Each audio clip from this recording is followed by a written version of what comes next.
मन बुद्धि इंद्रिय के अगम्य वो कृपा साध्य है।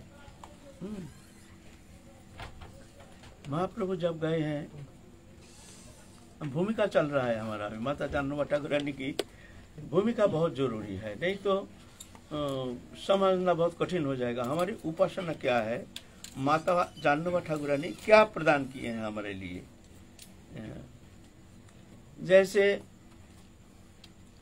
जब महाप्रभु जगन्नाथपुरी गए तो सार्वभौम भट्टाचार्य दिखे एक नवीन साधक, दिखने में तो अपराकृत सच्चिदानंद तनु जैसे एकदम दिव्य, नरलोक में ऐसे सुंदर तनु दिखने में आता नहीं है। और ऐसे भाव में विभावित तो चित्त वृत्ति जगन्नाथ दर्शन करके भाव दशा प्राप्त हो गए हैं, जो कि साधारण मनुष्य में ऐसे भाव दिखने में आता नहीं है। साधारण मनुष्य में जब प्रेम का थोड़ा सा आभास होता है तो उनके अंदर कुछ भाव दिखने में आता है ना। जैसे अश्रु, कंप, पुलक इतना तो होता है साधारण में भी। फिर श्वेत, वैवर्ण, स्वरभंग, स्तंभ, मूर्छा, प्रलय, ये अष्ट सात्विक विकार होता है जब भाव का कुछ किंचित छटा प्राप्त होता है। कभी कभी हम लोगों को थोड़ा सा अश्रुकंप कभी कभी दिखने में आता है तो हम लोग समझ लेते हैं शायद हम प्रेम के बहुत निकट पहुंच गए हैं। वास्तव में ऐसा नहीं है। वो प्रेम का छटा प्राप्त होने से उसके अंदर विशेष भावांतर होता है। सात्विक भाव, जब सात्विक थोड़ा सा सात्विक मन, सात्विक भाव प्राप्त होता है तभी अश्रुकंप शुरू हो जाता है, लेकिन वो प्रेम नहीं। पहले श्रद्धा, साधुसंग, भजन क्रिया, अनर्थ निवृत्ति, निष्ठा, रुचि, आसक्ति, भाव, प्रेम, ये प्रेम दशा। प्रेम दशा में जाकर के, प्रेम माने जिस स्थिति में जाकर के साधक का जड़ चेतन ग्रंथि खुल जाता है। ये जो प्रकृति के साथ हमारे जो नित्य संबंध, एक तदात्मता है, हम भगवान के अंश, अविच्छिन्न अखंड अंश हैं, चिन्मय है, दिव्य है, इंद्रियातीत, गुणातीत, त्रिगुणातीत। लेकिन ऐसे होते हुए भी प्रकृति के साथ संबंध के कारण हम शरीर धर्मी बन करके शरीर को मानते हैं मैं हूं, और ये भ्रम ही जीव को संसार चक्र में भ्रमण करा रहा है। जब तक ये भ्रम दूर नहीं होता है तब तक जाकर के ये संसार चक्र से मुक्त होना, जन्म मृत्यु चक्र से मुक्त होना संभव नहीं है। जिस स्थिति में जाकर के उसका ये जड़ चेतन ग्रंथि खुल जाता है, चिन्मय स्वरूप में स्थित हो जाता है तो चिन्मय जीव चैतन्य सत्ता तो चिन्मय है ना। लेकिन प्रकृति के साथ संबंध हेतु प्रकृति को स्वीकार कर लिया, स्वीकृति के कारण प्रकृति के साथ एक तदात्मता, शरीर ये जड़ है, आत्मा चेतन है, दोनों का मिलन, दोनों मिल करके शरीर बन गया, एक मशीन बन गया, पुतला बन गया। पुतला नाच रहा है, खेल रहा है, कूद रहा है, एक दूसरे से प्रेम कर रहा है। ये माया है, ये खेल है, नाटक है वो सत आनंदमय है ना।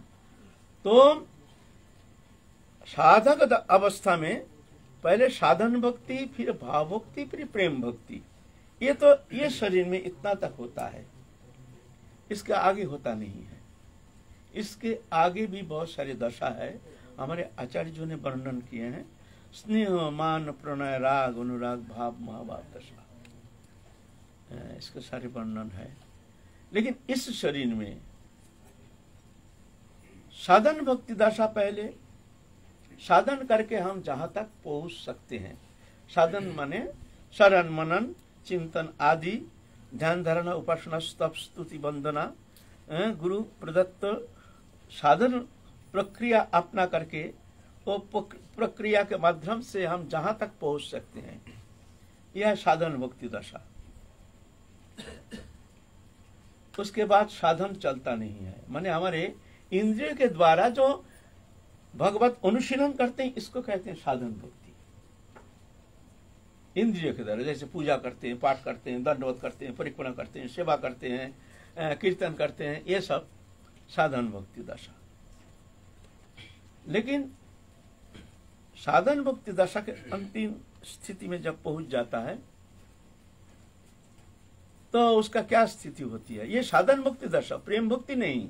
साधन भक्ति, प्रेम की 3 पार्ट है, एक साधन भक्ति, एक भाव भक्ति, उसके बाद परिपक्व दशा में प्रेम भक्ति। जैसे साधन भक्ति दशा में पेड़ में फूल खिला है, भाव भक्ति दशा में फल लग गया है, कच्चा है, और प्रेम भक्ति दशा में वो फल पाक करके पेड़ से नीचे गिर गया है। यह है प्रेम भक्ति दशा। एक स्थिति वर्णन के लिए ये 3 विभाजन करके बताया गया है, साधन भक्ति, भाव भक्ति, प्रेम भक्ति। तो साधन भक्ति दशा के अंतिम सोपान तक जब पहुंचते हैं तो क्या स्थिति होती है? हम जाएंगे, माता जाननुवा ठाकुरानी की आलोचना कर रहे हैं, लेकिन ये भूमिका जरूर हमको जानना जरूरी है। हम कौन सा साधन, कौन सा उपासना करने के लिए व्रती हो रहे हैं, हमको कहाँ पहुँचना है, इस विषय में थोड़ा जानना चाहिए। कभी कभी भ्रमित हो जाता है साधक को, थोड़ा उसको थोड़ा सा स्फूर्ति दशा प्राप्त करके हमको निश्चिंत हो जाते हैं, शायद हम पहुँच गए हैं, अब ज़्यादा मंजिल ज़्यादा दूर नहीं है। भ्रम में नहीं पड़ना, बड़े बड़े साधक को भी वहां से पतन होता है। जैसे भरत राजा कहाँ तक भाव दशा में पहुंच गए थे, लेकिन हरिण शावक के मुंह में पड़ करके संसार चक्र में आना पड़ा, है ना।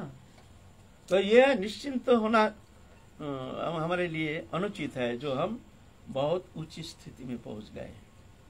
भाव भक्ति दशा में क्या होता है? जैसे हमारे साधन भक्ति जब हम अनुशीलन करते हैं तो मन को भगवत चरण में लगाने के लिए हम प्रयत्न करते हैं।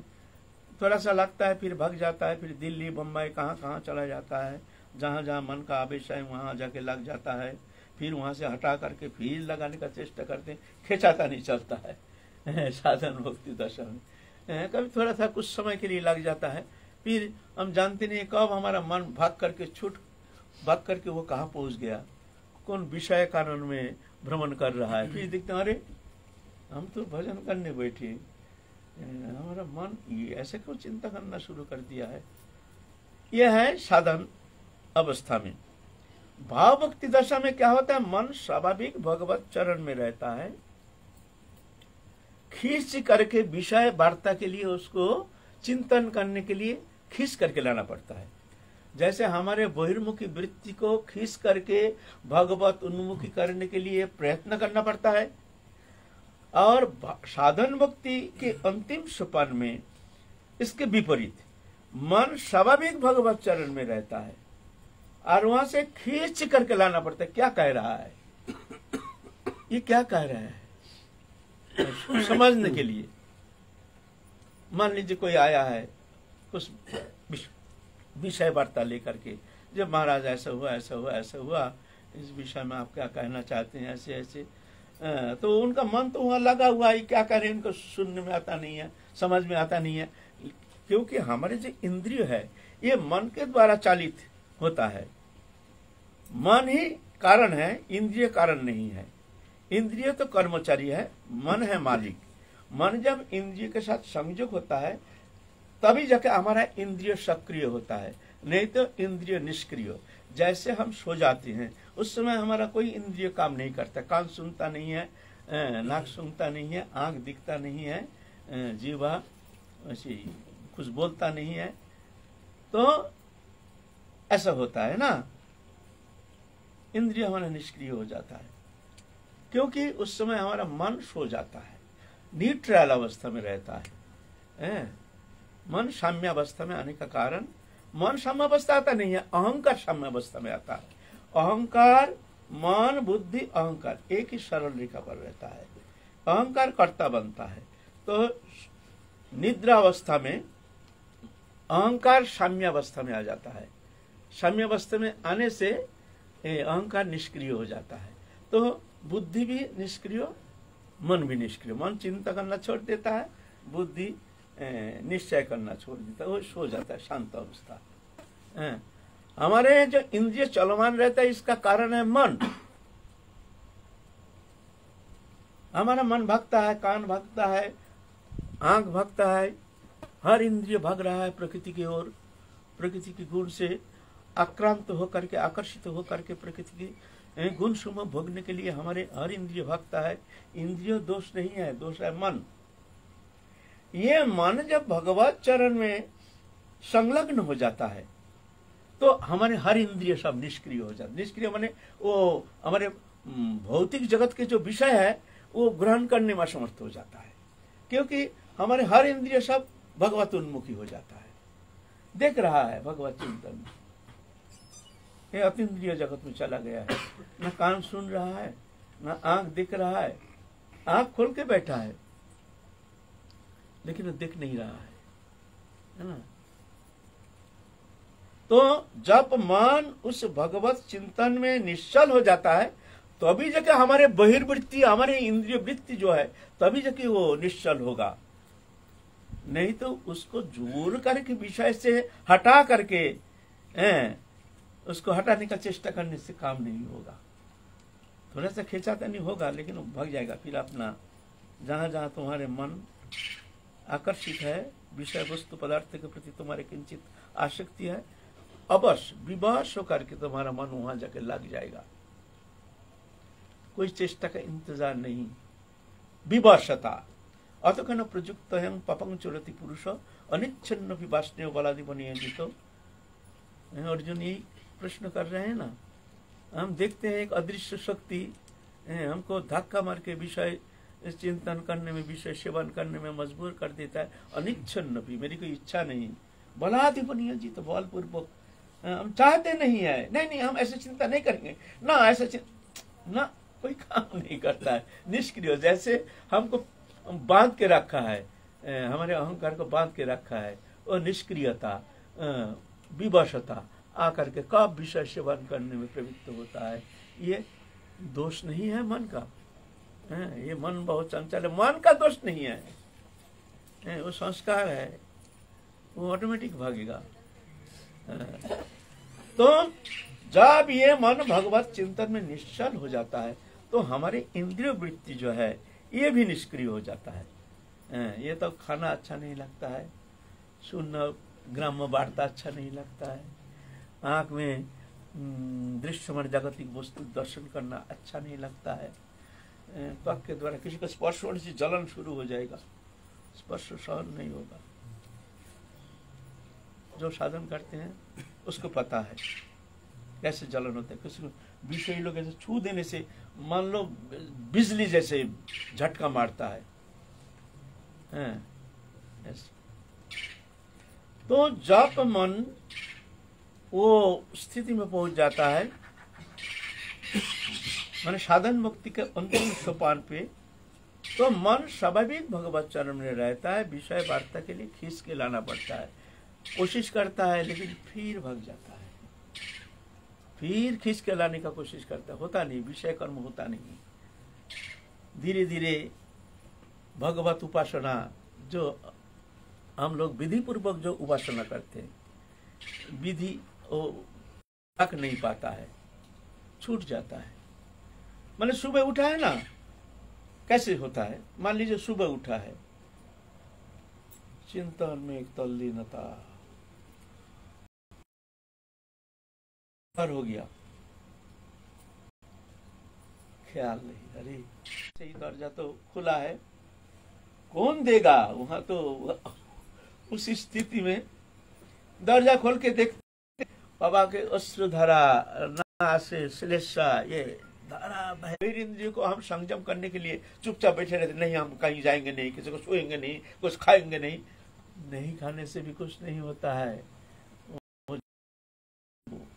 भागेगा, कान भागेगा। पूरात्मा करता हम इति मन्यते, गुण क्रिया मन 80% लग गया भगवत चरण में, रहेगा 20% मन में आएगा नहीं, छूते नहीं। अरे ऐसे भिखारी बहुत बैठा है, उसको मिलता ही नहीं, तो क्या हो, तो खाते नहीं, छूते नहीं, लो छूने का है ही नहीं कोई, है तो क्या होता है, खाते नहीं छूते नहीं, इससे क्या होता है, कुछ नहीं होता है उसमें। मन में बैराग है, जैसा आप पैसा देंगे भाई उसको सही सेवा में लगाना चाहिए, तो क्या होगा, तुम उत्पाद तुम खरीद रहे हो, दिखाना नहीं चाहिए साधन। अरे चक्रवर्ती राजा, क्या त्याग दिखाते हो, अनासक्ति का नाम है त्याग। हाँ, इसका मतलब